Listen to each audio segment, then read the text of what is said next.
আসসালামু আলাইকুম রহমতুল্লাহ।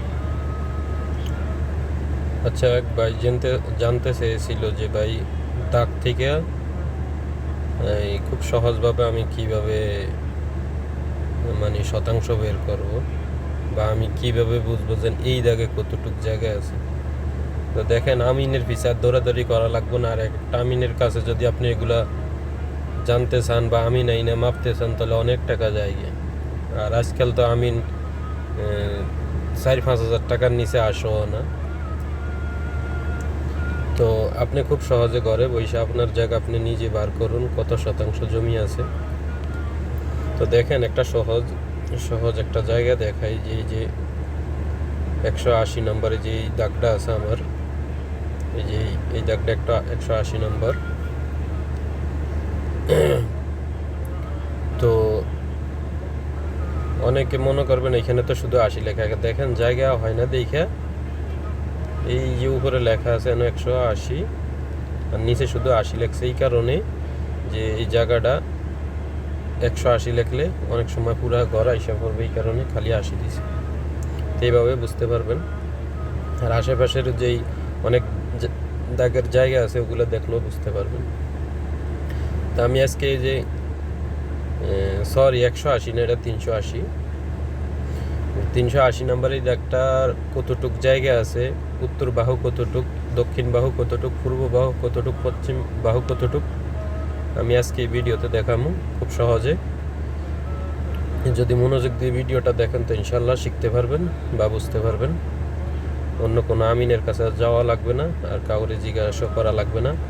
আপনি বার করে এরপরে আপনার খতিয়ান দেখলে আপনি বুঝতে পারবেন যে এই খতিয়ানে এই দাগে কতটুক জায়গা আছে, খতিয়ানে কতটুক আসছে আর দাগে কতটুক আসছে। তো দুই সিস্টেমে বার করা যায়।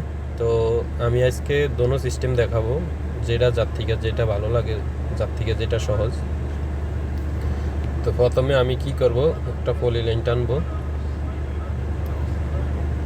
সবসময় দাগের সেন্টার থেকে লওয়ার চেষ্টা করবেন।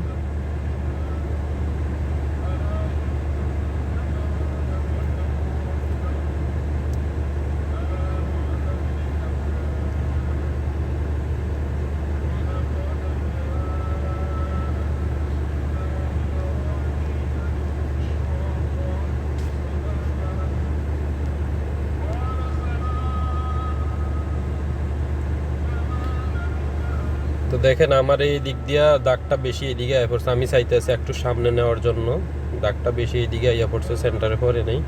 তো এটা করার জন্য কিভাবে, এটা সেন্টার করার জন্য কিভাবে করবেন, অনেকে কি করে ডিলেট করে আবার নতুন করে টানে। নতুন করে টানার দরকার নাই, প্রয়োজন নেই। আমার ভিডিওটা যদি ভালো লাগে শেয়ার করে দিবেন, যেন আরেক ভাই শিখতে পারে বা উপকৃত হয়। আর যদি ভিডিওটা ভালো লাগে ফলো করে সাথে থাকবেন। আমি ভিডিও করে আপলোড করলে আপনি সবার আগে পেয়ে যাবেন। তো এই দাগটা আমি দেখেন, আমার এই দাগটা এই জায়গায় হওয়ার কথা ছিল, আমার এখন এই জায়গায় হয়েছে। আমি ওই জায়গায় কীভাবে নিব তা করার জন্য এই দাগের উপরে ক্লিক করবেন। দাগের উপরে ক্লিক করার পরে শুধু এই যে দেখেন এইখানে যে ব্লু কালার যে চিহ্নটা আছে না, এটার উপরে একটা টাচ করবেন। দেখেন এখন আমার এটা লাল কালার হয়ে গেছে, ঠিক আছে? তো লাল কালার হয়ে গেছে। আমি এখন কি করব, যেহেতু আমি সেন্টারে আনবো, তো আমি এই জায়গায় আঙ্গুল দিয়ে এই জায়গায় আঙ্গুল দিছি। এখন আমার এই যে উপরে লেখা আছে কনফার্ম ইনপোর্ট, বাম সাইডে এই জায়গায় আমি টাচ করব। তো দেখেন আমার এটা গেছে গিয়ে। আর এইভাবেও পারেন, আর নয়তো এইভাবেও পারেন যে এই যে ব্লু কালার যে চিহ্নটা আছে, চিহ্নের উপর আঙ্গুল দিয়ে টাচ দিয়ে ধরে রাখবেন। হ্যাঁ, আঙ্গুল দিয়ে টাচ দিয়ে ধরার পরে এইভাবেও নিতে পারবেন। এই যে এইভাবে দেখেন এখন সেন্টারে এসে গেছে, ঠিক আছে?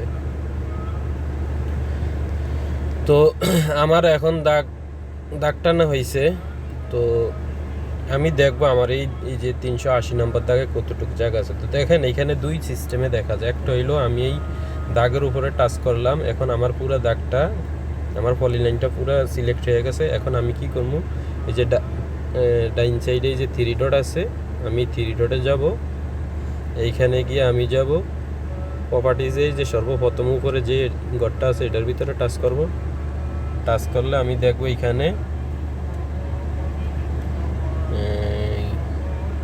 ক্ষেত্রফল, আমার ক্ষেত্রফল কত আছে 87,008,799 স্কোয়ার ফিট।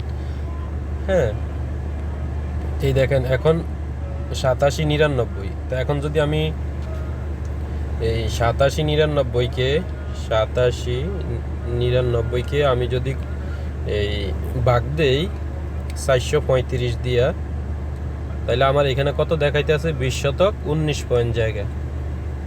হ্যাঁ, ভালো করে দেখে নেন 20 শতক 19 পয়েন্ট। তো এক পদ্ধতি এটা হচ্ছে মানে ক্ষেত্রফল স্কোয়ার ফিট হিসাবে আর কি। আর আরেক পদ্ধতি হলো এই আরেক পদ্ধতি, যদি এটা সবচেয়ে সহজ, ওই পদ্ধতিতে যদি দেখতে চান তো কী করবেন, এই যে 3 ডট আছে ডাইন সাইডে, 3 ডটে যাইবেন, তারপরে সেটিং আছে, সেটিংয়ে যাইবেন, এখানে লেখা আছে ইউনিটস, এই যে ইউনিট লেখা আছে এই ইউনিটে যাইবেন। এখানে যাওয়ার পরে যে নিচে একবারে নিচে লেখা আছে ক্ষেত্রফল।